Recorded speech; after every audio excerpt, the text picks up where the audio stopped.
নমস্কাৰ বৃহৎ নিযুক্তি পৰীক্ষাৰ প্ৰস্তুতিৰ 125 নম্বৰ শিতানৰ আজি প্ৰথম প্ৰশ্নটো হৈছে অলপতে চতুৰ্থ খেলো ইণ্ডিয়া বিশ্ববিদ্যালয় গেমছ কোন ঠাইত অনুষ্ঠিত হৈছিল ইয়াৰ চাৰিটা অপচন দিয়া আছে option A Paschim Banga option B Bihar option C Guwahati option D নতুন দিল্লী এই চাৰিটাৰ ভিতৰত শুদ্ধ উত্তৰ কোনটো হ'ব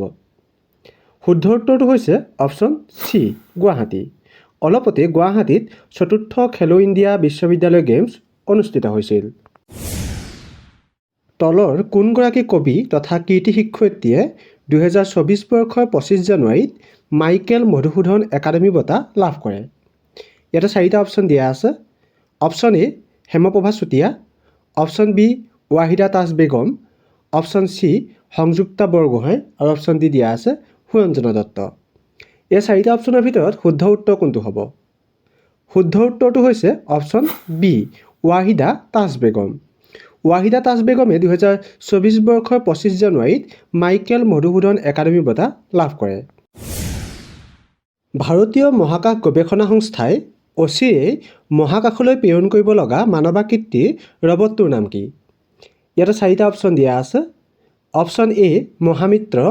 option B Aryabhata option C Brahmitra আৰু অপচন ডি দিয়া আছে সূৰ্যাস্ত এই চাৰিটাৰ ভিতৰত শুদ্ধ উত্তৰ কোনটো হ'ব এই চাৰিটাৰ ভিতৰত শুদ্ধ উত্তৰটো হৈছে অপচন সি ব্ৰহ্মিত্ৰ ভাৰতীয় মহাকাশ গৱেষণা সংস্থাই অচিৰেই মহাকাশলৈ প্ৰেৰণ কৰিব লগা মানৱাকৃতিৰ ৰবটটোৰ নাম হৈছে ব্ৰহ্মিত্ৰ প্ৰতি বছৰৰ কোন তাৰিখে মে ডাম মে ফি পালন কৰা হয় অপচন এ 31 জানুৱাৰী অপচন বি 11 ফেব্ৰুৱাৰী অপচন সি 17 মাৰ্চ আৰু অপচন ডি দিয়া আছে 14 এপ্ৰিল এই চাৰিটাৰ ভিতৰত শুদ্ধ উত্তৰ কোনটো হ'ব শুদ্ধ উত্তৰটো হৈছে অপচন এ 31 জানুৱাৰী প্ৰতি বছৰে 31 জানুৱাৰী তাৰিখে মে ডাম মে ফি পালন কৰা হয় অযোধ্যাৰ ৰাম মন্দিৰৰ ভূমি পূজন কেতিয়া অনুষ্ঠিত কৰা হৈছিল অপচন চাৰিটা দিয়া আছে অপচন এ 2020 চনৰ 5 আগষ্ট অপচন বি 2021 চনৰ 15 আগষ্ট অপচন সি 2023 চনৰ 2 আগষ্ট আৰু অপচন ডি দিয়া আছে 2024 চনৰ 1 ফেব্ৰুৱাৰী এই চাৰিটাৰ ভিতৰত শুদ্ধ উত্তৰ কোনটো হ'ব শুদ্ধ উত্তৰটো হৈছে অপচন এ 2020 চনৰ 5 আগষ্ট 2020 চনৰ 5 আগষ্টত অযোধ্যাৰ ৰাম মন্দিৰৰ ভূমি পূজন কৰা হৈছিল 2024 চনত অসমৰ পৰা কেইগৰাকী ব্যক্তিয়ে পদ্মশ্ৰী বঁটা লাভ কৰিছিল অপচন এ 2 গৰাকী অপচন বি 3 গৰাকী অপচন সি 5 গৰাকী আৰু অপচন ডি দিয়া আছে 7 গৰাকী এই চাৰিটাৰ ভিতৰত শুদ্ধ উত্তৰ কোনটো হ'ব শুদ্ধ উত্তৰটো হৈছে অপচন বি 3 গৰাকী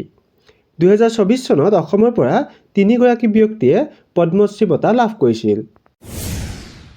অযোধ্যাৰ ৰাম মন্দিৰৰ বাবে ৰামলালাৰ প্ৰতিমূৰ্তি কোনে বনাইছিল ইয়াতে চাৰিটা অপচন দিয়া আছে option A Yogi Adityanath option B Ramkrishna Banerjee option C Arun Yogiraj আৰু অপচন ডি দিয়া আছে জয়প্ৰকাশ দেৱৰাজ এই চাৰিটাৰ ভিতৰত শুদ্ধ উত্তৰ কোনটো হ'ব শুদ্ধ উত্তৰটো হৈছে অপচন সি অৰুণ যোগীৰাজ অৰুণ যোগীৰাজে অযোধ্যাৰ ৰাম মন্দিৰৰ বাবে ৰামলালাৰ প্ৰতিমূৰ্তি বনাইছিল অযোধ্যাৰ ৰাম মন্দিৰৰ ৰামলালাৰ প্ৰতিমূৰ্তিৰ উচ্চতা কিমান অপচন চাৰিটা দিয়া আছে অপচন এ 51 ইঞ্চি অপচন বি 61 ইঞ্চি অপচন সি 71 ইঞ্চি আৰু অপচন ডি দিয়া আছে 81 ইঞ্চি এই চাৰিটাৰ ভিতৰত শুদ্ধ উত্তৰ কোনটো হ'ব শুদ্ধ উত্তৰটো হৈছে অপচন এ 51 ইঞ্চি অযোধ্যাৰ ৰাম মন্দিৰৰ ৰামলালাৰ প্ৰতিমূৰ্তি 51 ইঞ্চি উচ্চতা অলপতে অসমৰ কোন ঠাইত পক্ষী মহোৎসৱ চৰাইচোং উৎসৱ অনুষ্ঠিত কৰা হ'ব ইয়াতে চাৰিটা অপচন দিয়া আছে option A Sivasagar option B Jorhat option C Guwahati আৰু অপচন ডি দিয়া আছে মাজুলী এই চাৰিটাৰ ভিতৰত শুদ্ধ উত্তৰ কোনটো হ'ব শুদ্ধ উত্তৰটো হৈছে অপচন ডি মাজুলী অলপতে মাজুলীত পক্ষী মহোৎসৱ চৰাইচোং উৎসৱ অনুষ্ঠিত কৰা হ'ব অসম চৰকাৰৰ নিৰ্দেশনাৰ অধীনত শেহতীয়াকৈ কোনটো পৰম্পৰাগত খেল অনুষ্ঠিত কৰা হ'ল ইয়াতে চাৰিটা অপচন দিয়া আছে অপশ্যন এ ঘোঁৰা যুঁজ, অপশ্যন বি ম'হৰ যুঁজ, অপশ্যন চি কুকুৰা যুঁজ আৰু অপশ্যন ডি দিয়া আছে হাতী যুঁজ। এই চাৰিটাৰ ভিতৰত শুদ্ধ উত্তৰ কোনটো হ'ব? শুদ্ধ উত্তৰটো হৈছে অপশ্যন পি ম'হৰ যুঁজ। অলপতে অসম চৰকাৰৰ নিৰ্দেশনাত ম'হৰ যুঁজ অনুষ্ঠিত কৰা হ'ল। এই খণ্ডটোত আপোনালোকলৈ আগবঢ়োৱা প্ৰশ্নটো হৈছে অসমৰ বিশিষ্ট সমাজ সেৱিকা পাৰ্বতী বৰুৱাই কোন চনত পদ্মশ্ৰী সন্মান লাভ কৰিছিল? ইয়াত চাৰিটা অপশ্যন দিয়া আছে। অপশ্যন এ দিয়া আছে 2018 চনত, অপশ্যন বি দিয়া আছে 2020 চনত,